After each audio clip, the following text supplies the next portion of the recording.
just a few comments of reminiscences that might help to inform the conference we're about to hear. I started my career studying biochemistry in Oxford in 1952. The lecturer in microbiology was Donald Woods, famed, I think, for putting sulfonamides into the medical field. He gave lectures to us on microbiology. One of them I missed, but was told about it soon afterwards. In it, he described some microbiology, and during his lecture, he put funny little signs or squiggles on the blackboard and just went on talking. And then the lecture finished, and there was the usual discussion and questions and answers, and somebody piped up and said, "Excuse me, Professor, what are those funny little signs you put on the blackboard?" And he said, "Oh, they're to keep the elephants away." And everybody twittered, like you. And there was more discussion, and then somebody else piped up, said, "But, Professor, there are no elephants here." And he said, "Precisely." So there was the first lesson, that I'm going to extend the science from that to the metaphorical elephant in the room rather than real elephants. In Oxford at the time, it was just the moment when the unit round Hans Krebs in Sheffield was about to come to Edinburgh, he taking the chair of biochemistry.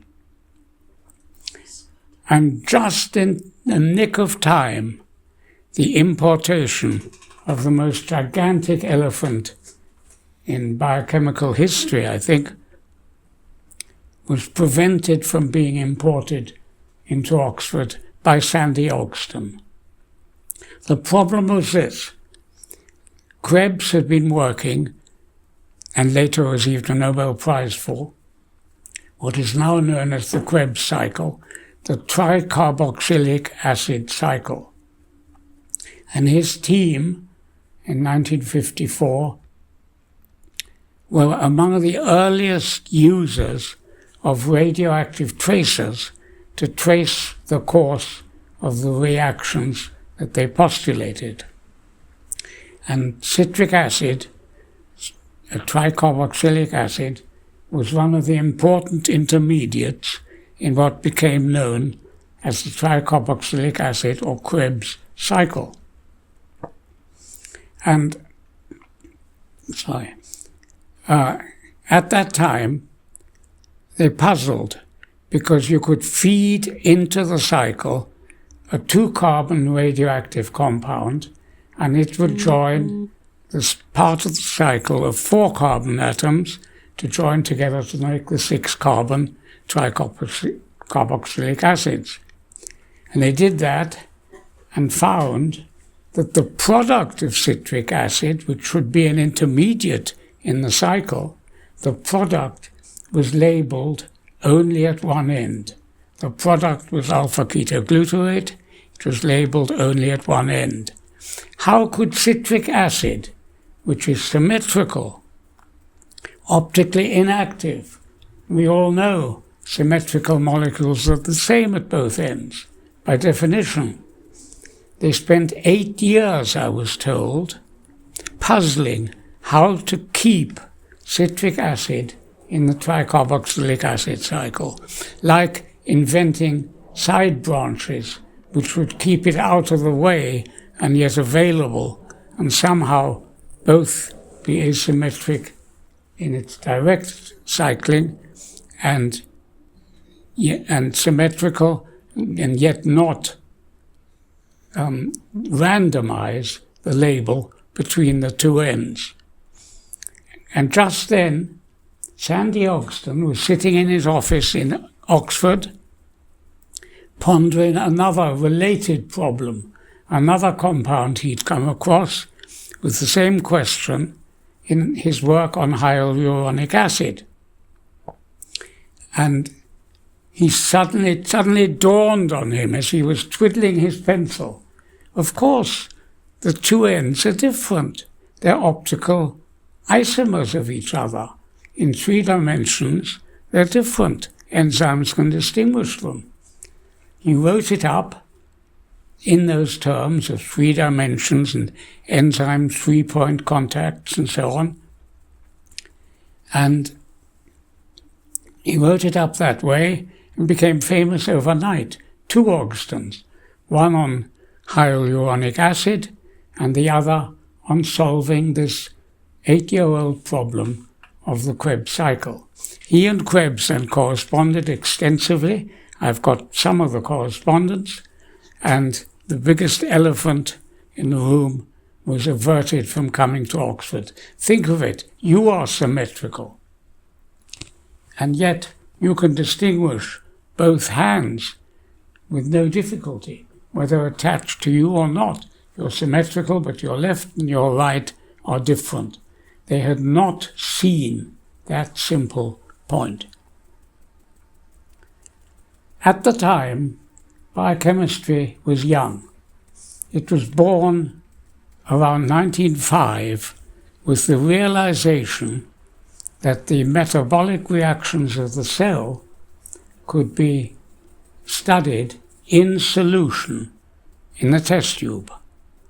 And that idea stuck in what later became known, and I'll describe that, as the bag of enzymes theory.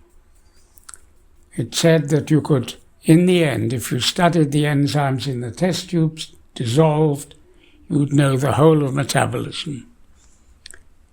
A myth. That myth was penetrated to a small extent by one Barnett Wolfe in Cambridge, young scientist who studied the binding of the relatively newly synthesized artificial dyestuff, methylene blue, and it bound to the cytochromes just like a natural compound would. The cytochromes are natural enzymes. The enzymes were magic catalysts to the bag of enzymes crowd. They didn't like the notion that one of their natural catalysts could bind to a completely artificial compound. They resisted his studies, but he published them in 1930 and either were kicked out of Cambridge or felt he had to leave. Anyway, he left. You'll hear about him a little later in my talk. So that was the first prick in the simple notion that enzymes do what you think.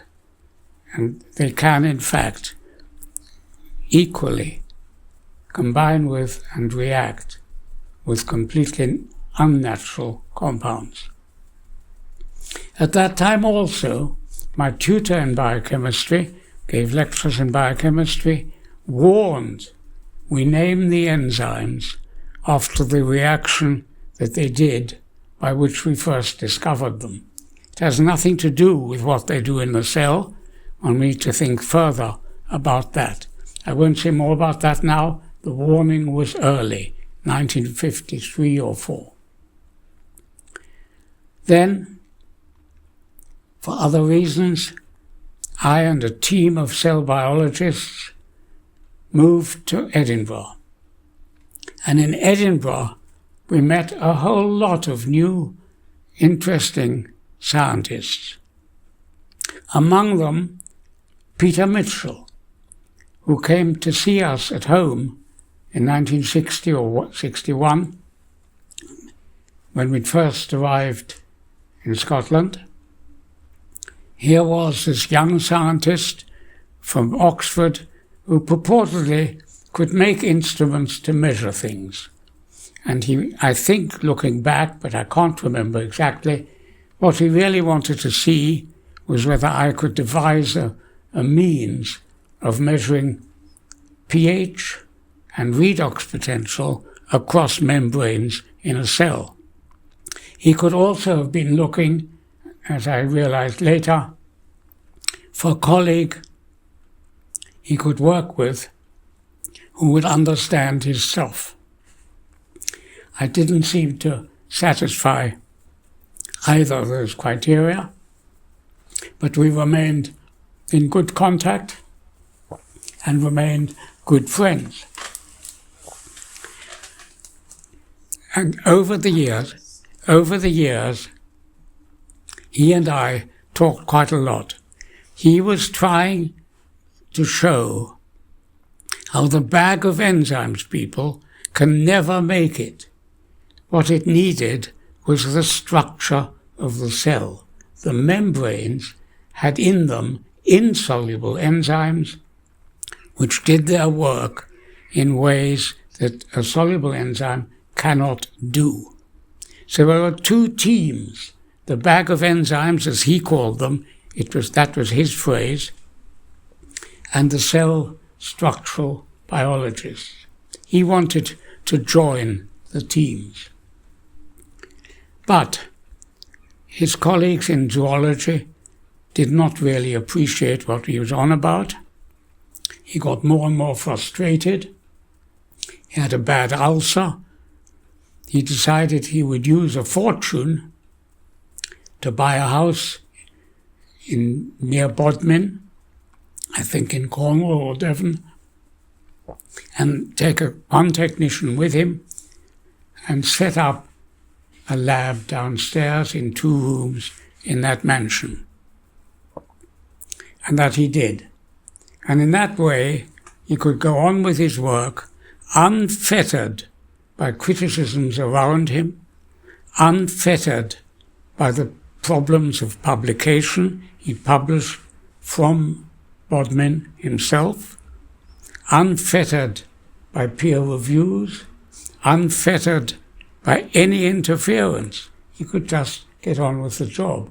And he explained to me, I don't know when, later or before, how gradually the number of, I'm looking at the video here, the number of people of the bag of enzymes crowd gradually declined, and the number of followers of the structural biology crowd gradually grew.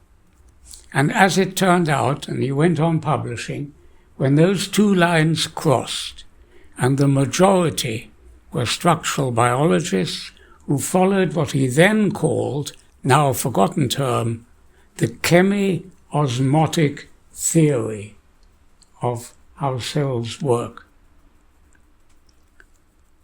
Now isn't needed, we've done it. But shortly after those lines crossed, he won the Nobel Prize, and the rest is history. I met him once at a SIBA conference in London, sometime then, before his Nobel Prize, I think. Somebody came up to him in the reception in the crowd in the SIBA conference and said, "Hello, Peter, I haven't seen you for a long time. Good to see you again. You look more like Beethoven than ever." He indeed had a rough appearance, scraggly hair, sharp eyes, and ironically was profoundly deaf. That was Peter Mitchell. I met many others in Edinburgh. Among them, Conrad Waddington, came from Cambridge with another story, heretical story. His experiments had shown that some chemical interferences in a growing embryo would change that embryo so that it developed into a slightly different organism. And if you repeated that after a few times of doing it, that change became inherited. It went on without the chemical, and he called that change genetic assimilation. It challenged the old Lamarckian idea. Lamarck thought that acquired characteristic would be inherited. That was totally debunked by the establishment, and Waddington challenged it.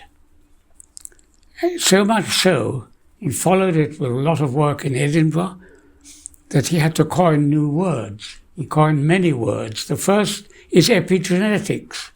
Epigenetics became a new subject. He built a whole building around it. He attracted a lot more people. Among them, the aforesaid Barnett Wolfe. Barnett Wolfe became the guru for statistical advice for all biologists of the whole of science in Edinburgh. Everybody, including me, went to him to have their calculations clarified by Barnett Wolfe. He also became the joker in the lab. Waddington, with his fame by then, and actually perhaps with his heretical views, travelled a lot. So he was often away from the lab. Barnett Wolfe said, "A half-time professor can be expected to be in the lab for half the time. Perfectly reasonable. A full-time professor can be expected to be in the lab for none of the time." That was the first of his quips of how the lab was run. The second, and there were more, was this laboratory is run on purely democratic lines. One man, one vote. That was Barnett Wolfe. After all those years from 1920s, 30s to 1970s and 80s. Alongside came a whole lot of people that Waddington attracted, many European refugees from Eastern Europe, among them Henry Katcher. Henry Katcher was a genius who, in a way, was the co-founder with Waddington of what we now call systems biology. That you need to look at the whole of something, not just the bit you were studying. And Katcher came to me one day with a twinkle in his eye. And he said, "I think you'll like the new paper I have published." I looked at it. Its title was Molecular Democracy. It showed what Fisher had predicted. We do not know what, and cannot know, what the enzymes are really doing. They are doing their own thing in their own democratic way, and there's a huge amount of mathematics that I do not understand at all, so I don't understand that paper, but I remember well the occasion and the twinkle in his eye. He knew that I knew that there was something to do there. That was Henry Katcher. I'm just lost for a second. Waddington did a lot of other things. Late in his life, he founded the School of the Man-Made Future to teach environmental science to all undergraduates. And he wrote a book to show the development of science. I think it followed his earlier book on the scientific attitude of just pre and post Second World War. This was 1970-something, published posthumously. Tools for Thought. Tools for Thought introduced another word. All his other words, as I think I've said, for epigenetics and embryology were Greek. Here he coined another term, which was purely Anglo-Saxon. It was cow dung, and it stood for conventional wisdom of the dominant group. He pointed out that it doesn't fit exactly, but it's good enough. So that was Tools for Thought and Waddington. Meanwhile, of course, the whole story of DNA and the central dogma of molecular biology had grown from its beginnings in 1953 to now, and still growing.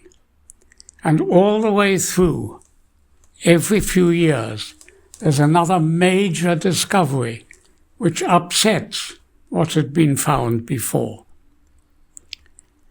Upsets it in a way that means that the molecular biologists have to invent new ways to fit their ideas into that growing central dogma. In a way, it's like planting ever more, what are they called, epicycles into the Ptolemaic universe. You can go on doing it. You can still get the Ptolemaic universe wrong. And that's what's happening now. Now, there's a big picture of the DNA story with lots and lots of complications of RNA that controls things, controls genes, of a simplification of epigenetics to labeling by cytosine, lots of things that I'm not going to describe.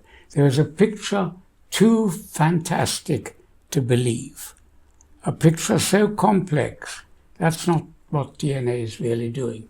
There's something else there that we don't know about yet. But the DNA people, another elephant, believe that they have something up their sleeve that is right. The belief in the impossible fantasy is so strong that one has to recall the poem by Hilaire Belloc, which at this point was read out by Dave Cooper. And it ends with, oh dear.